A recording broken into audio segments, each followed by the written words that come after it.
दोस्तों, रजत सिंघानिया और खुशी की कहानी अभी तक मैंने 10 भाग तक बनाई थी और सुनाई थी।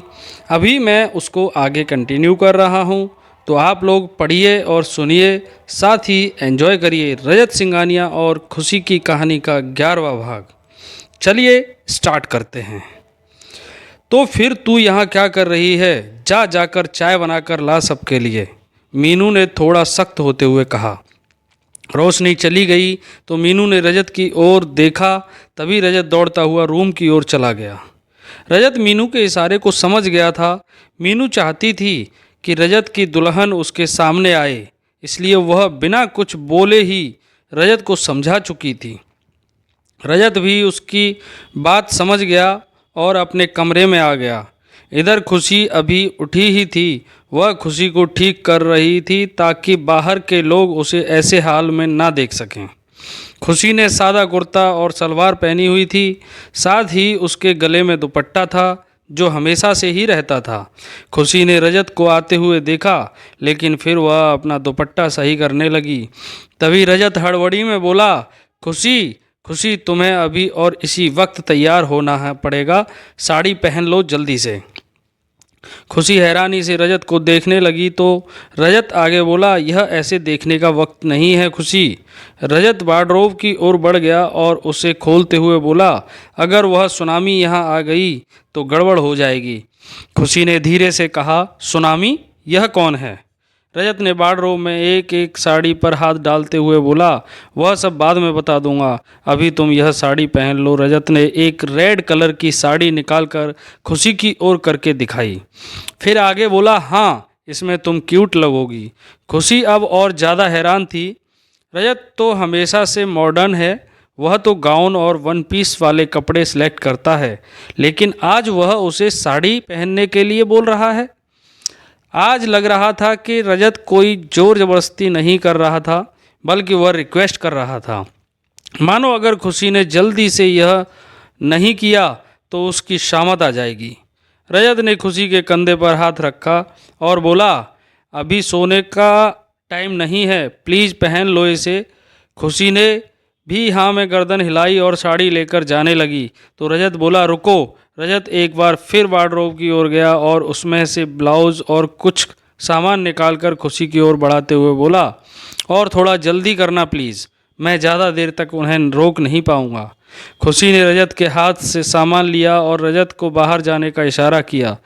रजत मुड़ा तो खुशी बोली, दरवाजे को ठीक से बंद करके जाना, कोई आने ना पाए। रजत चलते हुए बोला, हाँ, कोई नहीं आएगा, पर तुम जल्दी करना। रजत बाहर चला गया तो खुशी ने अपने कंधे उचकाए और साड़ी को बांधने लगी। रजत बाहर आकर मीनू जी के सामने सोफे पर बैठते हुए बोला, बस थोड़ी देर में आ रही है, तब तक आप फ्रेश हो जाइए और चाय पीजिए। मीनू ने हामी भरी और गेस्ट रूम में ना जाकर एक दूसरे कमरे में चली गई। रीमा और नीलम दोनों एक कोने में खड़ी चुपचाप यह सब देख रही थी।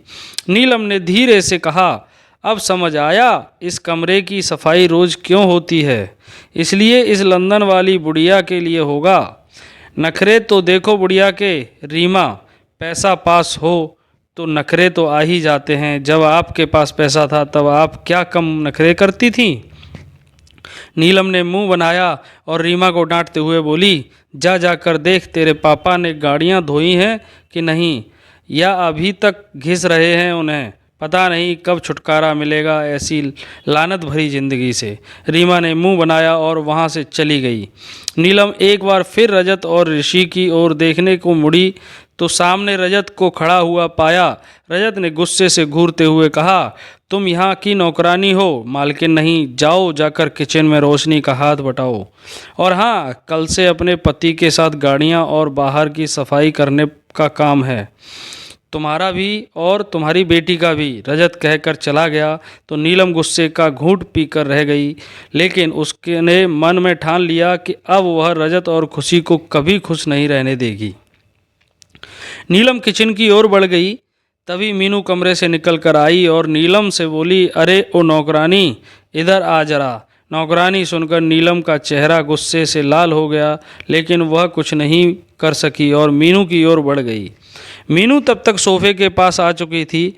उसने अपना पर्स उठाया, फिर वापस रहकर बोली, नहीं, तू यहीं रुक थोड़ी देर। रजत, ऋषि और नीलम तीनों मीनू को हैरानी से देखने लगे। तभी मीनू रजत की ओर मुड़कर बोली, अरे तेरी दुल्हनिया इतनी देर क्यों लगा रही है? मुझे ही जाना पड़ेगा क्या? मीनू जाने के लिए मुड़ी ही थी कि रजत जल्दी से आगे बढ़कर बोला, मैं जाता हूँ ना, उसे बुलाता हूँ, बस अभी। रजत मीनू से जल्दी जल्दी रूम की ओर बढ़ गया।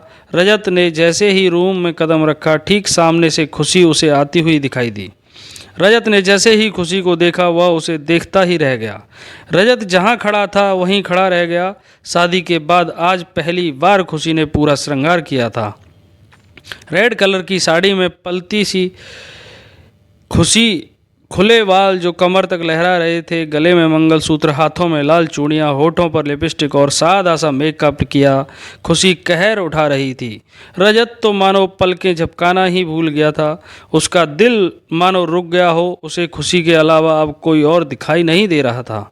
रजत आगे कुछ सोच पाता उससे पहले ही खुशी रजत के पास आकर मासूमियत भरे चेहरे में बोली, मैं ठीक लग रही हूँ ना? उनको यह सही तो लगेगा ना? रजत जिस मासूम खुशी को देखने की चाहत अपने दिल में लिए हुए था, वह आज पूरी हो गई थी। यही मासूमियत तो वह चाहता था खुशी में। रजत अपने ही ख्यालों में गुम था और खुशी उसे 2-3 बार पूछ चुकी थी कि क्या यह सही है। जब रजत ने कोई जवाब नहीं दिया तो खुशी आगे बोली, अगर उनको मॉडर्न चाहिए तो मैं वह पहन लेती हूँ। खुशी जाने के लिए मुड़ी ही थी कि रजत ने खुशी की हथेली में अपनी हथेली फंसाई और बोला, तुम मुझे अच्छी लग रही हो ना, बाकी सबको मैं संभाल लूँगा, चलो अब। रजत फ्रैंक होकर खुशी से बोला था, लेकिन जब रजत ने खुशी का हाथ पकड़ा तो खुशी डर गई। उसने अपना हाथ वापस खींचा। जब रजत को समझ आया कि उसने खुशी का हाथ पकड़ा है और खुशी उसे वापस खींच रही है, तो उसने झट से छोड़कर कहा, आई एम सॉरी खुशी। वो खुशी रजत के चेहरे को देखकर समझ गई कि उसने यह सब जानबूझकर नहीं किया। इसलिए खुशी ने कोई बात नहीं कहा और रजत के साथ साथ चलने लगी। रजत ने चलते हुए धीरे से कहा, वैसे मीनू बुआ हमारे साथ काफ़ी दिनों तक रुकने वाली हैं, इसलिए तुम्हें थोड़ा एडजस्ट करना पड़ेगा। उनका स्वभाव थोड़ा अलग है। खुशी ने थोड़ी घबराहट के साथ कहा, हाँ जानती हूँ। रजत ने हैरान होकर कहा, तुम कैसे जानती हो? तुम्हारे आने के बाद तो यह अभी आई हैं, फिर तुम? खुशी हड़बड़ा गई। वह रुक गई तो रजत भी रुक गया। कुछ देर तक खुशी कुछ नहीं बोली, फिर जल्दी से बोली, वह मेरा मतलब जब तुम बाहर चले गए थे ना, तो मैं छुपकर उन्हें देखा था, अभी कुछ देर पहले। खुशी हल्की सी कांप गई थी, जिसे रजत ने महसूस कर लिया था कि खुशी झूठ बोल रही है। लेकिन रजत ने कुछ नहीं कहा और खुशी को एक बुके पकड़ा कर बोला, यह दादी बुआ को देकर उनके पैर छू लेना, ताकि उनकी तिरछी नज़रों से बच सको। खुशी ने बुके को हाथ में लिया और कुछ सोचते हुए रजत के पीछे पीछे चल पड़ी।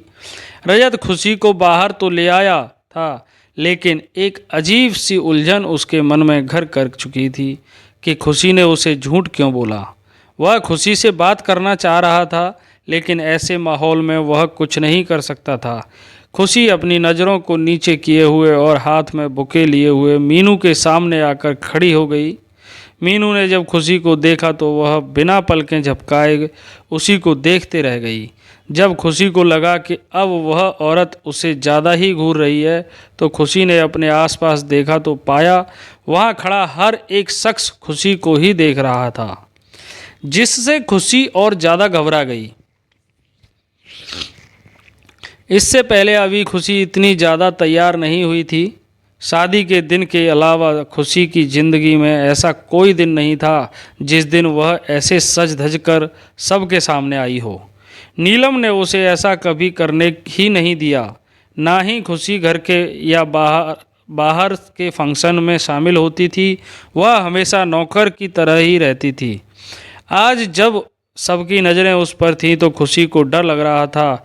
खुशी सोच रही थी कि वह अभी यहाँ से चली जाएगी, लेकिन जैसा कि दादी जी ने उसे मीनू के बारे में बताया था, अगर खुशी ने एक भी गलती की या मीनू को इग्नोर किया तो मीनू सारा घर सर पर उठा लेती है। इसी डर से खुशी अभी तक यहाँ खड़ी हुई थी। जब कोई कुछ नहीं बोला तो खुशी ने जाने का फैसला किया। तभी रजत खुशी का इरादा भांप कर उसके पास आकर खड़ा हो गया और अपने दोनों हाथों को खुशी के कंधों पर रखकर बोला, बस करो तुम सब, अब क्या नज़र ही लगा दोगे मेरी पत्नी को। खुशी जो बहुत ज़्यादा डर रही थी, रजत के आने से थोड़ी रिलैक्स हुई और ज़बरदस्ती मुस्कुराने की कोशिश करते हुए कांपते हाथों से बुक्के को मीनू की ओर बढ़ा दिया।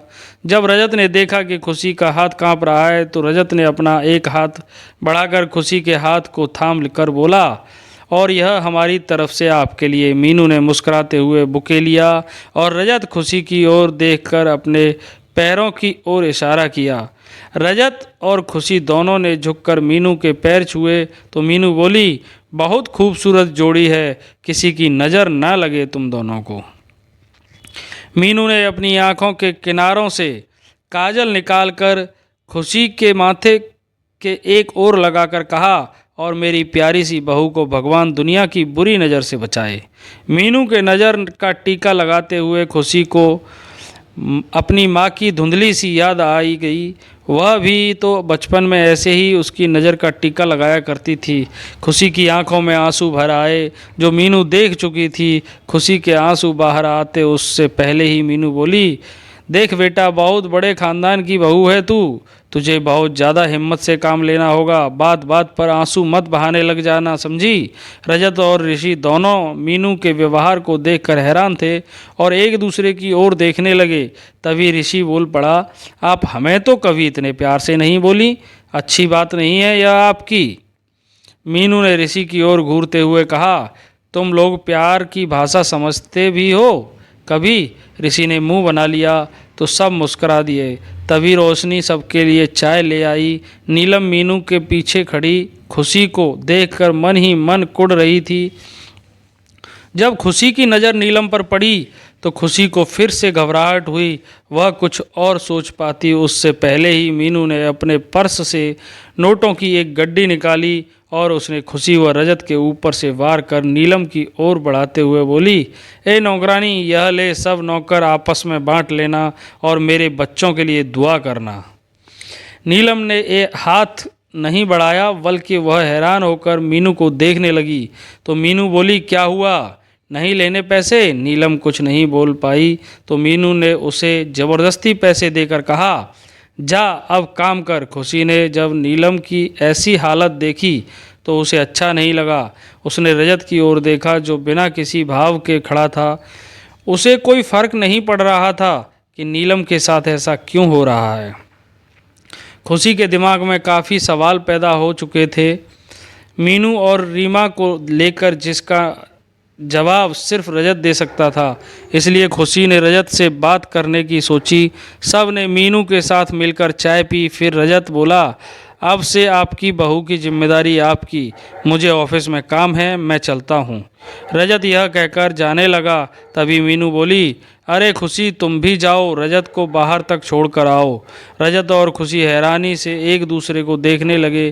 तभी रजत बोला, कोई बात नहीं, लेकिन तभी खुशी बोली, नहीं मैं आती हूँ ना। रजत खुशी को देखता रहा जब तक वह उसके ठीक पास आकर खड़ी नहीं हो गई।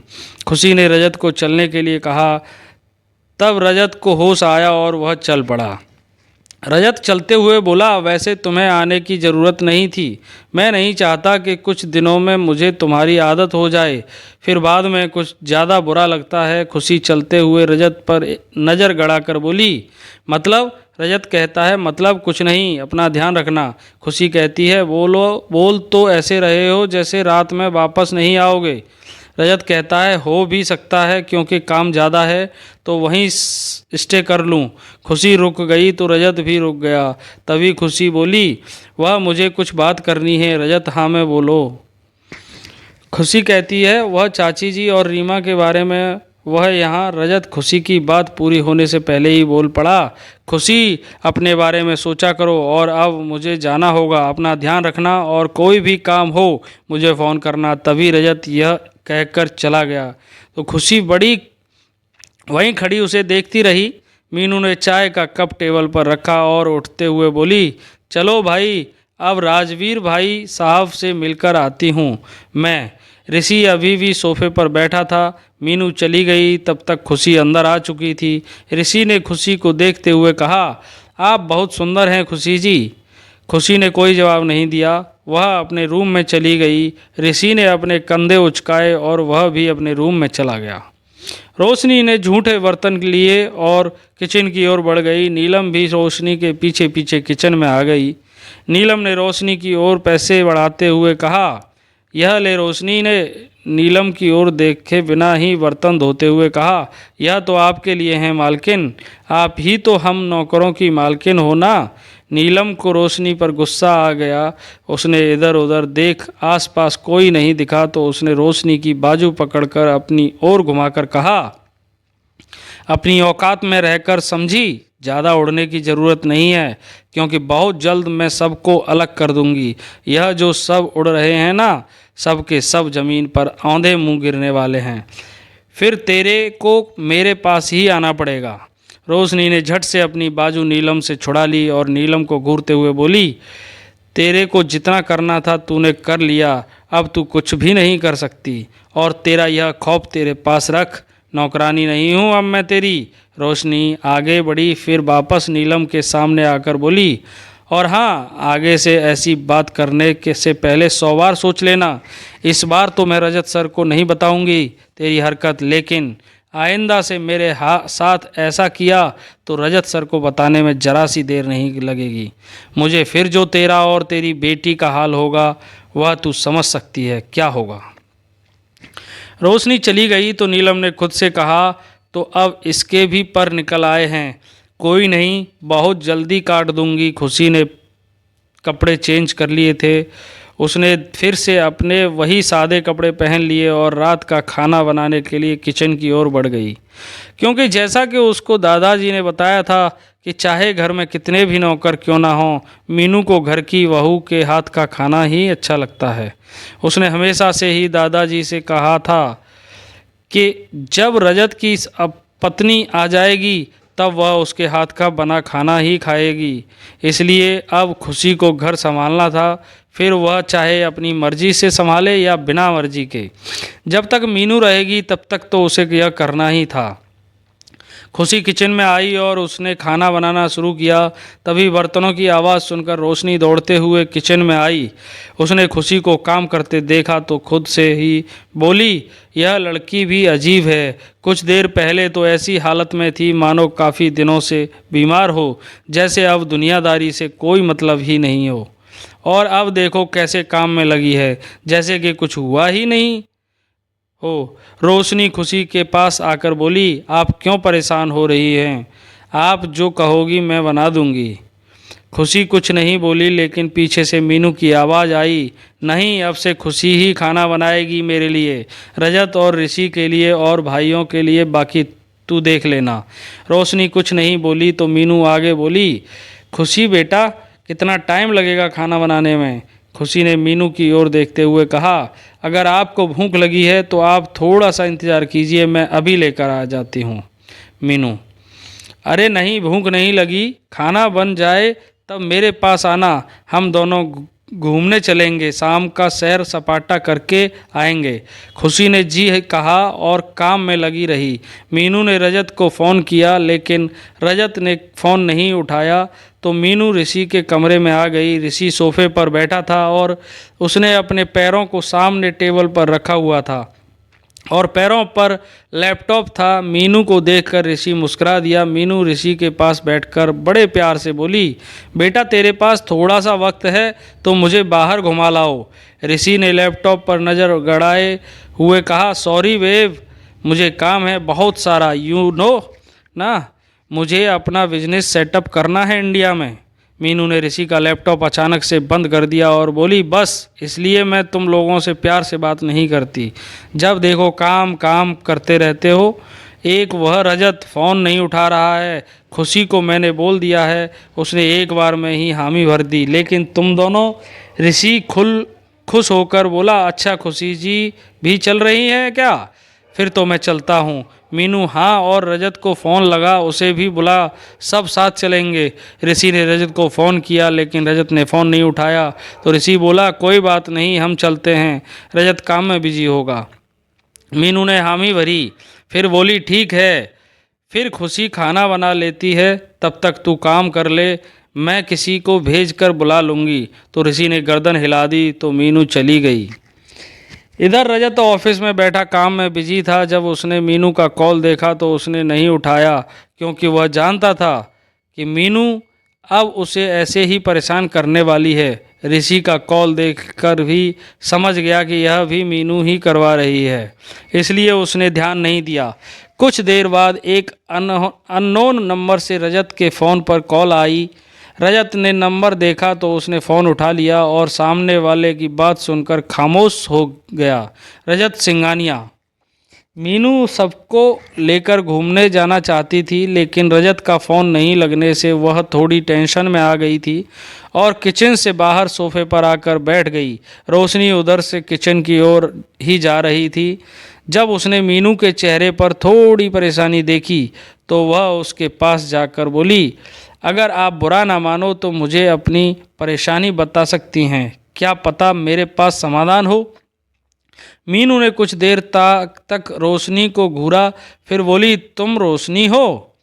रोशनी हिचकिचा कर बोली, जी। मीनू ने लंबी सांस लेकर कहा, मैं चाहती हूँ रजत और खुशी थोड़ा वक्त साथ में बिताएं, इसलिए आज शाम बाहर जाने का प्लान था, लेकिन अब रजत फ़ोन ही नहीं उठा रहा। रोशनी हल्की सी मुस्कान के साथ बोली, बस इतनी सी बात, आप चिंता मत करिए, रजत सर थोड़ी देर में आ जाएंगे। मीनू हैरानी से बोली, तुम्हें कैसे पता? रोशनी ने इधर उधर देखकर जब आसपास कोई नहीं दिखा तो रोशनी मीनू के कान के पास आकर धीरे से बोली, हम दोनों एक ही टीम में हैं और रजत सर मेरा फ़ोन ज़रूर उठाएंगे, क्योंकि मैं उन्हें खुशी के मामले में ही फ़ोन करती हूँ। रोशनी की बात सुनकर मीनू के चेहरे पर बड़ी सी स्माइल आ गई। रोशनी दूर हुई तो मीनू ने हाथ बढ़ाकर कहा, तो फिर चलो मिशन रज्जो को पूरा करते हैं। रोशनी ने हाथ नहीं बढ़ाया, लेकिन ऋषि वहां आकर बोला, यह मिशन रज्जो क्या है? मीनू ने अपना हाथ पीछे कर लिया और कुछ बोलने वाली ही थी कि तभी रोशनी जल्दी से बोल पड़ी, कुछ नहीं, वह रज्जो मेरी बेटी का नाम है, उसको स्कूल भेजना है, तो मैं मेरा मतलब इनसे जान रही थी कि कौन सा स्कूल सही रहेगा। मीनू ने हैरान होकर रोशनी की ओर देखा, लेकिन कुछ बोली नहीं। ऋषि सोफे पर बैठ गया और बोला, तो कहाँ चलने का प्लान है? खुशी जी फ्री हो गई क्या? ऋषि के एक साथ इतने सारे सवाल करने से मीनू बोली, तुझे बड़ी जल्दी है खुशी के आने की, भाभी है वह तेरी। ऋषि ने कुछ नहीं बोला तो रोशनी वहाँ से चली गई और रजत को फ़ोन करके उसे बोल दिया कि मीनू ने बाहर जाने का प्लान बनाया है और उसे और खुशी के साथ टाइम बिताने के लिए कहा है। रजत यही तो चाहता था कि खुशी के साथ कुछ वक्त बिताने, लेकिन उसे काम भी बहुत था, इसलिए वह खामोश हो गया और फ़ोन रख दिया। जब रजत का कोई जवाब नहीं आया तो रोशनी भी कुछ नहीं बोली और फ़ोन रखकर वापस जाने लगी। तभी मीनू उसके सामने आकर बोली, तुमने ऋषि को क्यों नहीं बताने दिया कि रजत और खुशी को मिलाने के लिए हम यह सब कर रहे हैं? वह भी हमारे मिशन में शामिल हो जाएगा, बल्कि हमें मदद ही मिलेगी। रोशनी कहती है, मुझे माफ़ करना, लेकिन खुशी दीदी के मामले में मैं किसी पर भी भरोसा नहीं कर सकती। यह तो आपने आगे से कहा था कि आप उन दोनों को मिलाना चाहती हैं, इसलिए मैंने आपको कह दिया कि रजत सर आज जाएंगे। मैं नहीं चाहती किसी भी वजह से उन दोनों के बीच कोई आए, और हम लोगों के अंदर तो झांक नहीं सकते ना कि कौन क्या सोचता है, इसलिए बस। रोशनी ने अपनी बात अधूरी छोड़ दी तो मीनू मुस्कुरा कर बोली, समझ गई, तुम्हें देखते ही पहचान गई थी कि तुम एक बहुत अच्छे स्वभाव और व्यक्तित्व की धनी हो, हमेशा खुश रहना बेटा। रोशनी मुस्कुरा दी और वहाँ से किचन में आ गई। उसने खुशी से कहा, खुशी तुम जाओ, बाकी काम मैं कर लूँगी, शायद रजत सर भी आ रहे हैं, तब तक तुम तैयार हो जाओ। खुशी ने मुंह लटकाकर कहा, अभी तो कपड़े चेंज करके आई थी। अब फिर से रोशनी ने मुझे खुशी के हाथ से बर्तन लिए और एक और जाते हुए बोली, बिल्कुल, लड़कियों को तो शौक होता है कि वह जहाँ भी जाएं नए नए कपड़े पहन कर जाएं। और तब अब तो तुम्हारी शादी हो गई है, इसलिए अब तो तुम्हें और भी ज़्यादा तैयार होकर जाना चाहिए। खुशी ने कुछ नहीं कहा, वह अपने हाथ धोकर किचन से बाहर आ गई। तभी सोफे पर बैठा ऋषि बोल पड़ा, जिसकी नज़र किचन की ओर ही थी। शायद वह खुशी के आने का इंतज़ार कर रहा था। ऋषि कहता है, खुशी जी आप फ्री हो गई हैं तो चलें फिर। खुशी रुककर मीनू की ओर हैरानी से देखने लगी। खुशी को लगा कि मीनू और वो भी जाने वाले हैं और शायद रजत भी। लेकिन जब उसने ऋषि को देखा तो उसका मन खिन्न सा हो गया। खुशी ज़बरदस्ती मुस्कुरा दी लेकिन कुछ बोली नहीं। मीनू ने जब ऋषि को उतावला होते हुए देखा तो मीनू को भी अजीब लगा, लेकिन वह जानती थी कि ऋषि हमेशा से ही सबके साथ घुल मिलकर रहता है, इसलिए उसने ज़्यादा ध्यान नहीं दिया। इधर ऋषि के मन में कुछ और ही चल रहा था। वह खुशी को पसंद करने लगा था। हालांकि वह जानता था कि खुशी रजत की पत्नी है और रजत खुशी से प्यार भी करता है, लेकिन जब उसने घर के हालात देखे तो वह समझ गया कि खुशी यहाँ ज़बरदस्ती रह रही है, इसलिए उसने खुशी पर ही अपनी नज़रें जमा लीं। खुशी अपने रूम में आकर बेड पर बैठ गई। ऋषि के जाने से खुशी को अजीब सा डर लग रहा था। खुशी ने खुद से कहा, मुझे ऋषि के होने से इतना फ़र्क क्यों पड़ रहा है? काश मेरे पास फ़ोन होता तो मैं रजत जी को बोल देती कि वह आ जाएं। खुशी यह सब सोचते सोचते तैयार तो हो गई, लेकिन बाहर जाने की उसकी हिम्मत नहीं हो रही थी। जब से रजत ने उस खुशी को ऋषि के साथ देखा था तब से खुशी ऋषि से दूर रहने की कोशिश करने लगी थी, लेकिन ऋषि मौका पाकर उसके पास आने की कोशिश करता था, जिसे खुशी बखूबी महसूस कर रही थी। वह नहीं चाहती थी कि रजत उसके बारे में गलत सोचे। अभी तो थोड़ा कुछ ठीक हो रहा था, फिर वह सब बर्बाद नहीं होने देना चाहती थी। वह इस रिश्ते को एक मौका देना चाहती थी, लेकिन ऋषि उसके बीच में आ रहा था। वह रजत को साफ शब्दों में कह भी नहीं सकती थी, इसलिए खुशी थोड़ा परेशानी में थी। खुशी बाहर आई तो मीनू और ऋषि दोनों तैयार खड़े थे। खुशी भी उनके साथ चल पड़ी। ऋषि ने गाड़ी निकाली और खुशी को बैठने के लिए कहा। खुशी मीनू के साथ पीछे की ओर जाने लगी तो ऋषि बोला, अरे खुशी जी आप आगे बैठिए ना, पीछे क्यों जा रही हैं? खुशी ने मीनू की ओर देखा तो मीनू ने एक भौं उचकाकर कहा, क्यों भाई, वह मेरे साथ पीछे क्यों नहीं बैठ सकती? ऋषि ने मीनू के कंधे पर हाथ रखकर कहा, ओ कम ऑन यार, अब आप यह फिल्मी ड्रामा शुरू मत कर देना। मीनू ने ऋषि को घूर कर देखा, लेकिन ऋषि ने आगे वाली सीट का दरवाज़ा खोलकर खुशी को अंदर जाने का इशारा किया। खुशी ने मीनू की ओर देखा तो मीनू ने कंधे उचकाकर कहा, तुम्हारा देवर है, तुम दोनों डिसाइड कर लो। खुशी ने धीरे से कहा, लेकिन मैं आपके साथ। ऋषि खुशी की बात पूरा होने से पहले ही खुशी के कंधे पर हाथ रखकर उसके अंदर बैठाते हुए बोला, लेकिन वेकिन कुछ नहीं, तुम बैठो।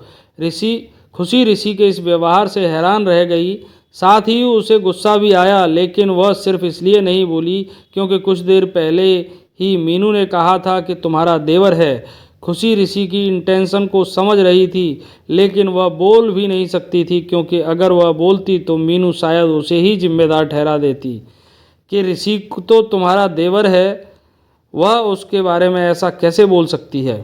खुशी ने मन ही मन कहा, यह इंसान अब हद पार कर रहा है, ऐसे तो कभी रजत जी ने भी नहीं किया मेरे साथ। कहाँ हो तुम रजत? ऋषि ने गाड़ी आगे चलाई ही थी कि तभी घर के मेन गेट से रजत की कार अंदर आती हुई दिखाई दी। रजत की गाड़ी देखकर ऋषि हैरान हो गया। वहीं खुशी को आज पहली बार रजत को देखकर खुशी हुई। वह बिना कुछ बोले ही गाड़ी से उतर गई और दूर जाकर खड़ी हो गई।